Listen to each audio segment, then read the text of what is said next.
everyone, welcome to Mission to Inspire. It's Shola here, your host on Mission to Inspire, and we're joined today by Michaela Cox. Hi, Michaela, how are you?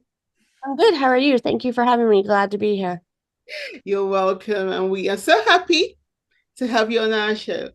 Thank Michaela you. is a multi-published Christian author, and she's a text speaker as well. Now, I'm not going to say so much about her, so I'm going to leave Michaela to do a proper introduction of herself, tell us what she does, what she'd like us to know about her, and why she's on our show today. Hi, Michaela.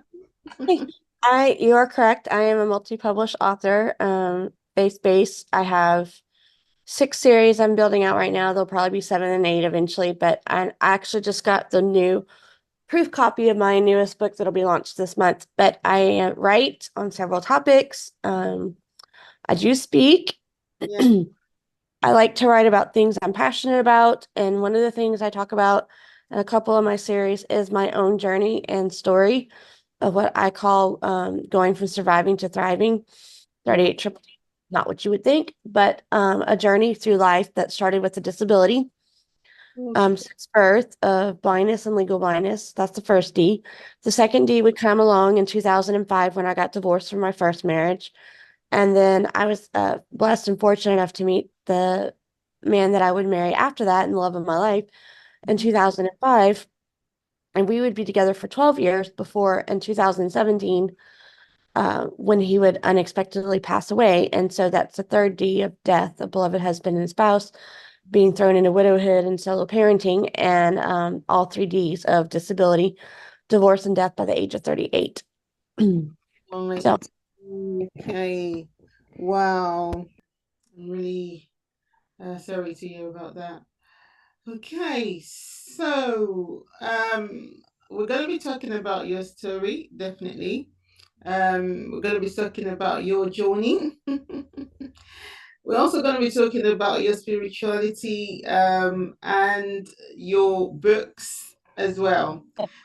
So, yeah. So, if you can share the story behind your 38 DDD journey, I think that's the first thing we would like to know.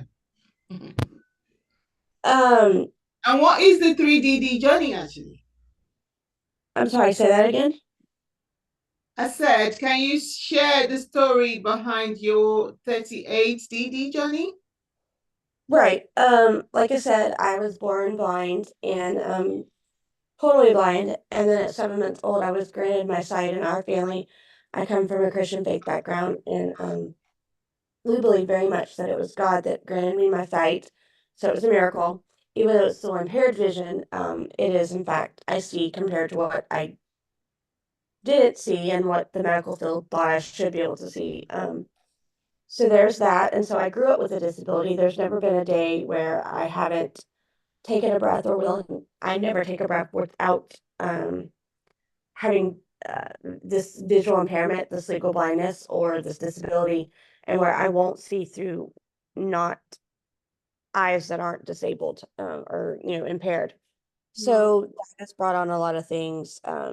Socially, when I was a kid, it caused a lot of issues, and then academically, I had a lot of struggle. I did well, but it came with a lot of struggle and a lot of work, and No. I don't know what people do internationally, but accommodations and various different things, depending on what year you're talking about and what was the challenge in that school year. The disability was always the same, No. but with each new year and as you grow in life, new challenges come up, right? So there was always the thing of trying to figure out new ways around the new thing, right? To Yeah. make it work with my vision. So there was that. And then I went to college or university, I know, as other people call it. And then I met the person that I ended up marrying, and that did not go well. There were choices made that just made it no longer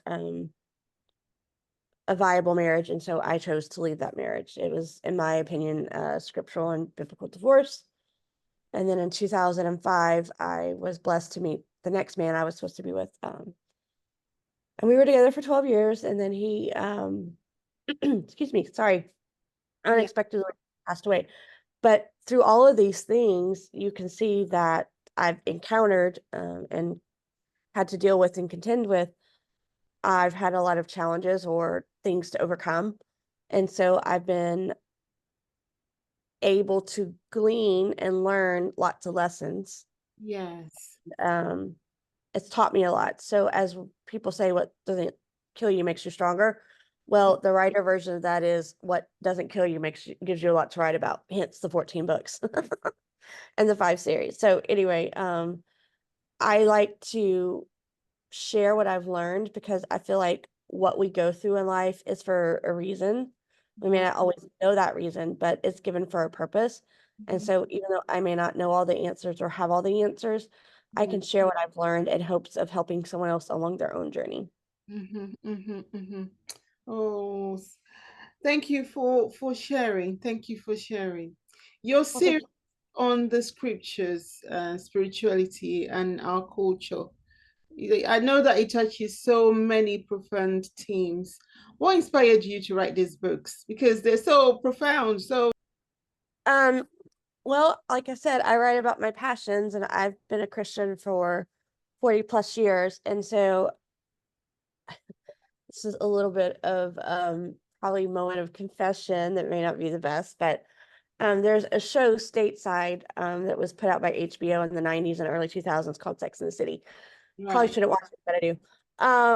And the point is, I saw the main character played by Sarah Jessica Parker, who was a communist, not a communist, a columnist. So sorry, I misspoke and got tongue tied. right, Columnist.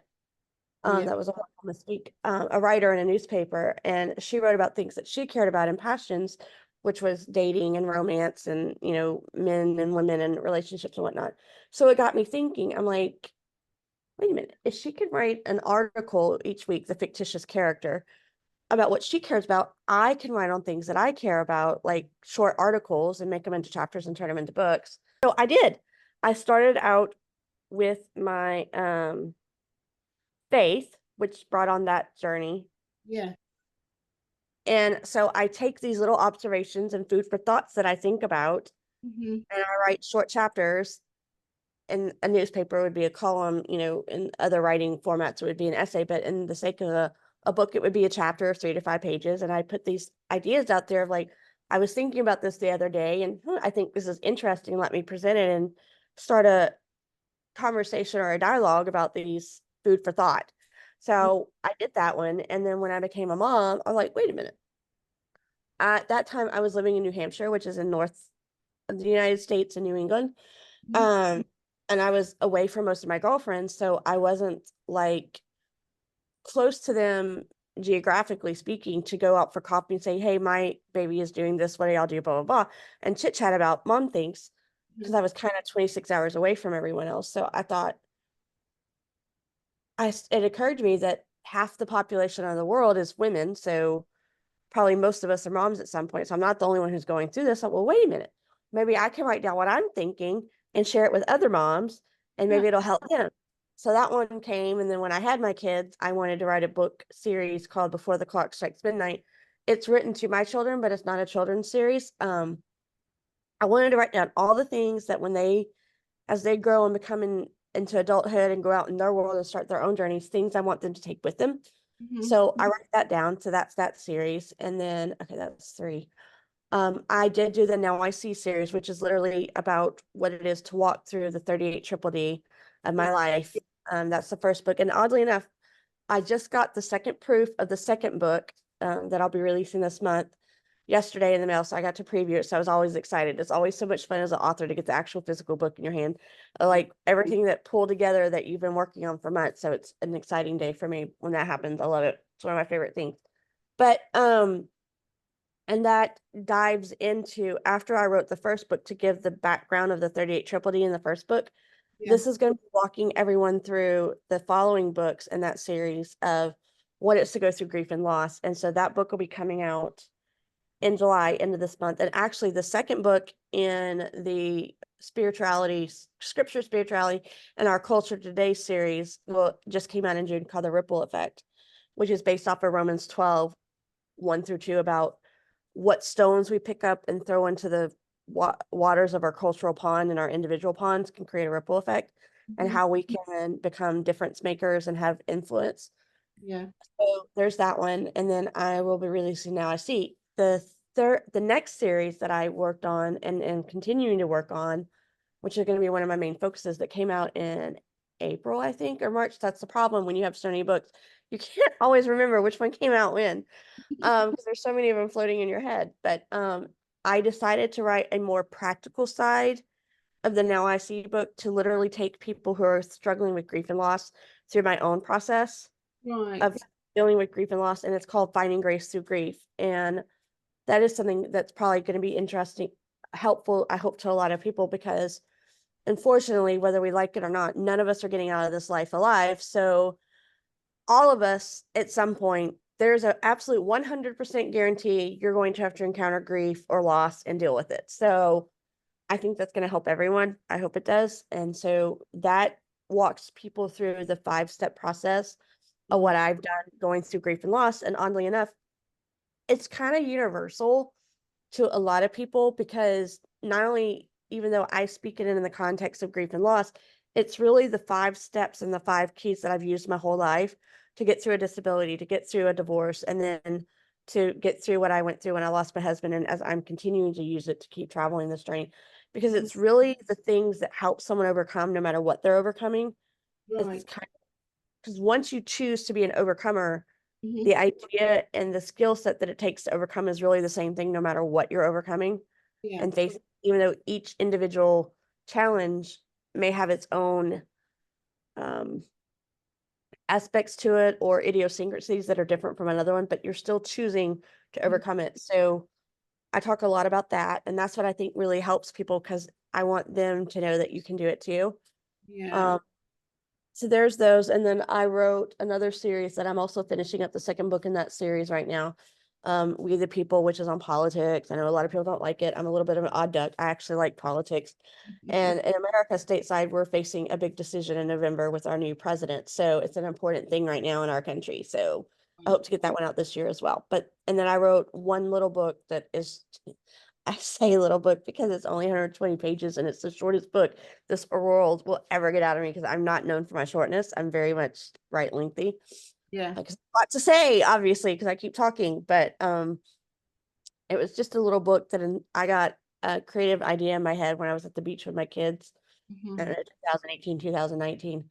Um, when I was in the ocean playing, and I thought, oh, please, Lord, let me get to the hotel room before I leave this outline, because I was in the ocean. I didn't have a pen, I didn't have a phone. So I was like, please let this stay in my head long enough to get to the wherever and write down this outline that came to my head in 5 minutes. And it's called Living the Beach Life. So anyway, that's what I write, just about my passions and things that I hope that help people. Yeah. Um, like I said, Finding Grace Through Grief walks you through my process of what I've done to get through all of that. And so I can dive into that if you'd like, or if you have any questions. Okay. Okay. Great.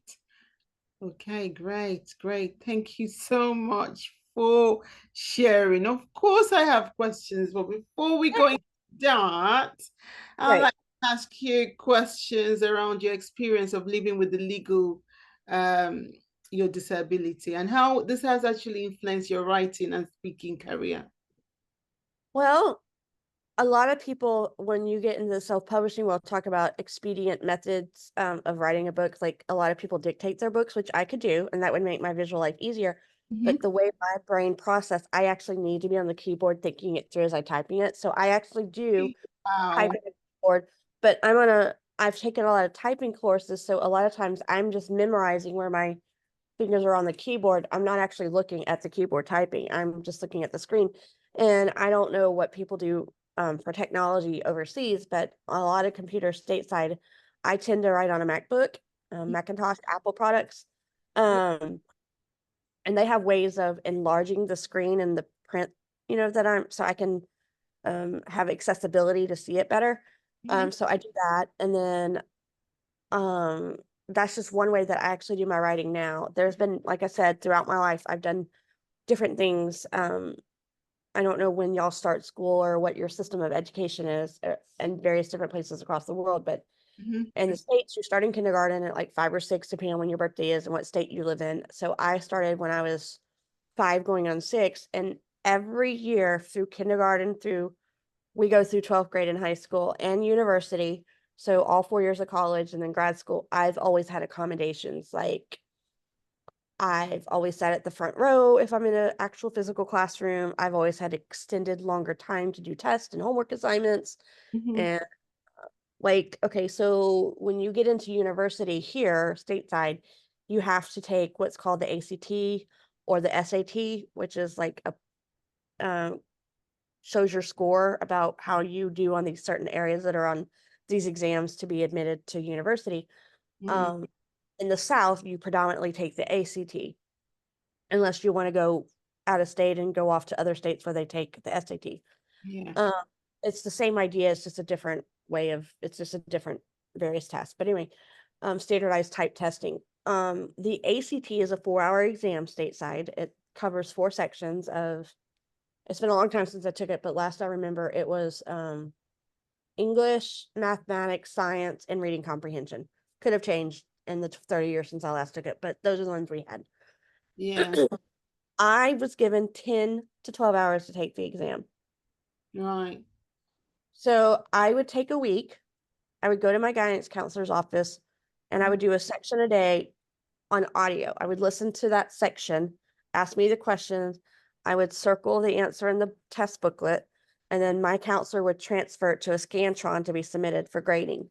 Right. Can't do Okay. Scantrons because there's like these small little bubbles, and anyway, it's the whole deal. Yeah.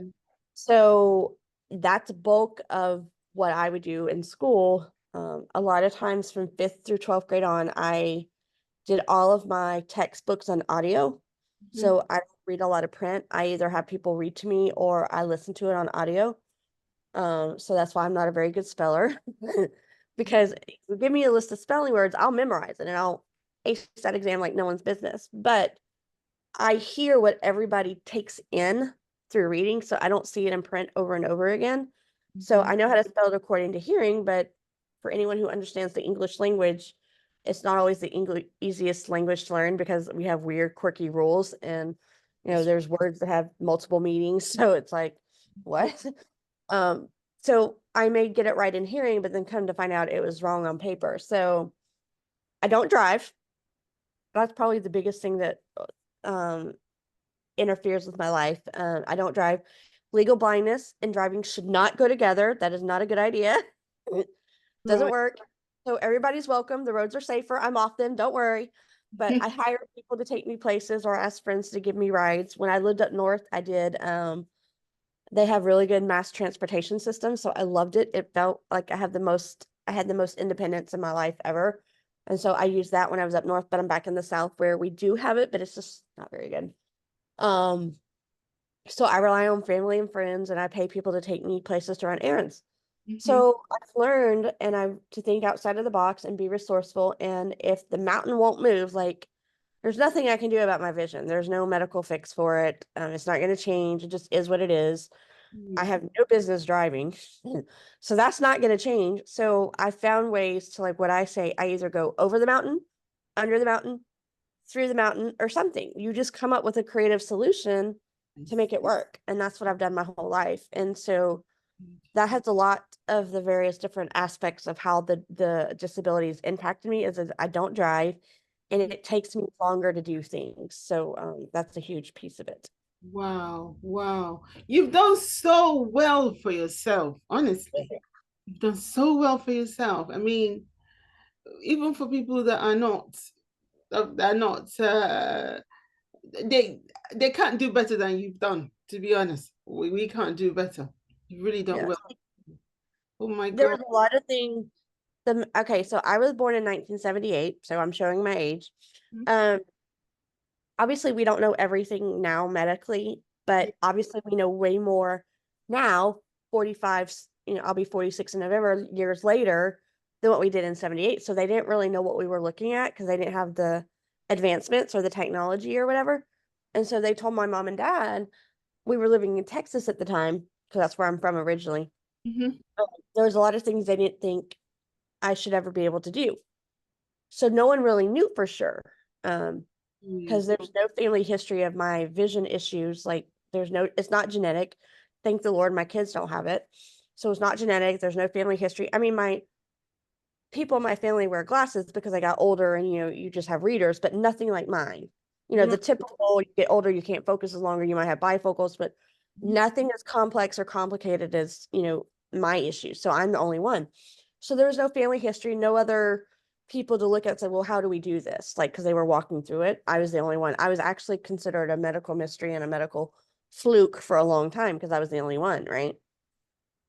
So my parents just decided to trust God and say, like, okay, well, if we don't know what she can do, let's just see what she can do and see how far she takes it. So I very much grew up with the idea of you don't stop, you don't quit, you don't give up, and you just do your best. Right, right. Oh my God. And that is a very, very good imprint on you there. Were you born with a disability? Yes, I was born totally blind. Yeah, okay, okay. Oh my So God. Yeah. What message do you hope readers will take away from your latest book, especially? Um, the one that's fixing to come out this month, um, and that starts processing the grief. So I would like them to take away especially if you're in the audience struggling with grief or loss, is that this is what I always tell people. I mean, there's way more to it than what I can throw into a 5 minute sign about, and I have lots to say about it. But the basic part I would tell them a place to start is remember that it is your own journey and it is yours and yours alone, meaning that no one can really tell you how to travel it. We are all unique individuals and we all process grief differently. So you have to find your own way that's best for you. And mm, as long as it's the right way for you and the people you have to take care of, that's all that matters. No one who's not been through grief can't tell you how to grieve. yeah, They don't know what it's like. They don't know what it is. They can't tell you how to grieve. They can't tell you you need to do this. They don't know. You can't know what you don't know. And I would say that there's no expiration date. There's no timestamp. There's no one way. So you have to get comfortable with finding your way that works for you. And I would say that give yourself time, and I'm very much believe in be kind to yourself and give yourself grace. right. Be kind to yourself and give yourself grace. That is so powerful. Thank you so much for joining us today. Before we go, where can we purchase your books? Um, I'm on all of my books are on Amazon currently. And Mhm. then I have a website that's called myheartfeltmeditations.com. Right. Okay. So if we go on your website, which will be in the show notes and the description of the YouTube, people can go on there and purchase your books all from Amazon. Correct. Right, great. Thank you so much. I'm going to ask you two this or that questions just to get to know you better. So, my first question is this: writing in the morning or writing at night?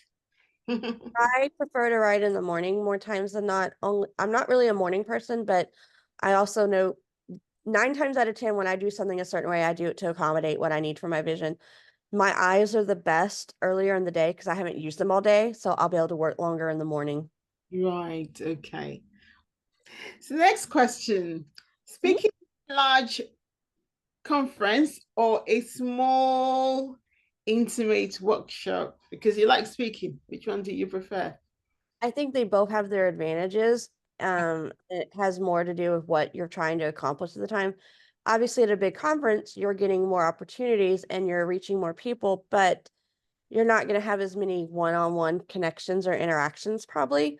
So, a brighter, wider net, of course, Mhm. but in a more smaller, intimate conference, you're going to be able to maybe interact with the actual people more. So I think it has a lot to do with the subject matter, like grief. I would definitely want a more smaller gathering than a larger gathering. Right, okay. Okay. But then considering that you speak at TED, uh, the TED speaker, you're a TED speaker, the TED Talks. That's a big, big gathering that is, isn't it? It was, and I was glad to do it fall of 2023. So I was glad to have gotten that done and say that I could do it. So Thank you so much. How do you balance sharing your personal struggles with maintaining a hopeful and empowering message for your audience? Because that's what you do. right. I do it through my writing and my speaking. That's why I write. I feel like I've been through a lot, and maybe it's so that at least I can help someone else on their own journey.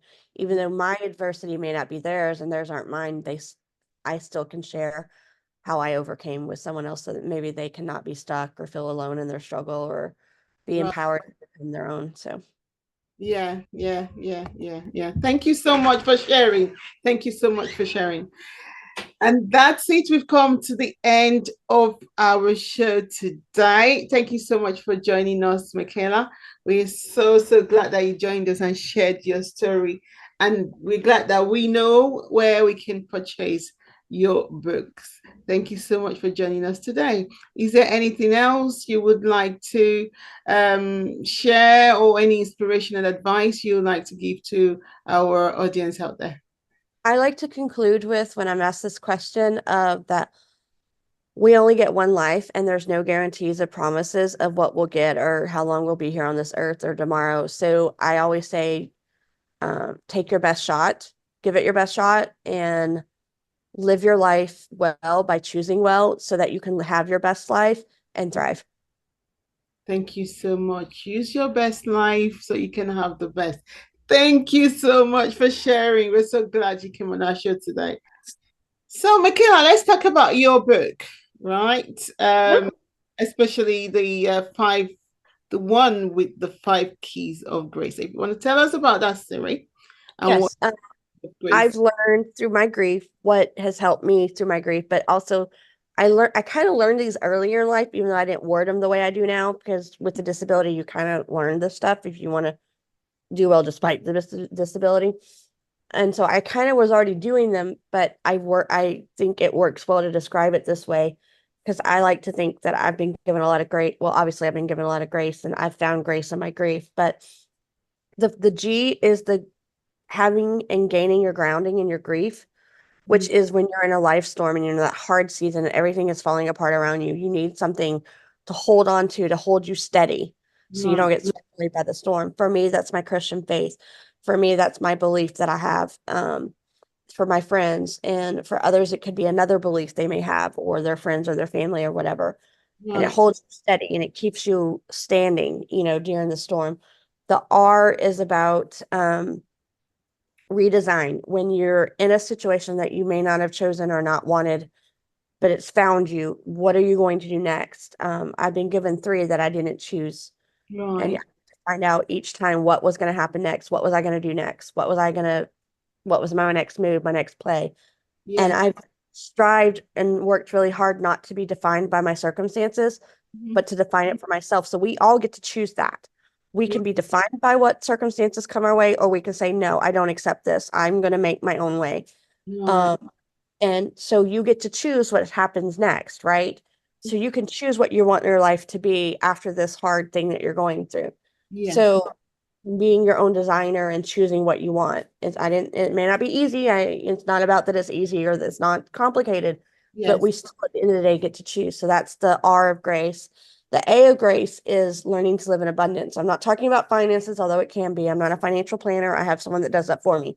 Mhm. I'm talking about our mindset and how we think and what we let thoughts come to our head. And I think sometimes that's the bigger challenge because we can't control what comes into our head, but even though it's hard, we can take those thoughts captives and choose what to dwell on and what to influence how we feel about things and therefore our actions and our choices. So if we can have an abundant mindset, Yeah.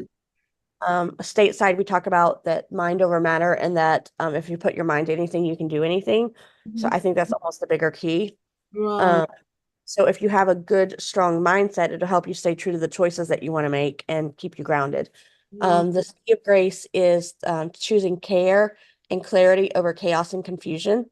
So when you take care of yourself and the idea of self-care, you're going Mhm. to have the mindset you need, the Mhm. health positive mindset that Yeah. allows you to stay focused on the choices you want to make that keeps you grounded.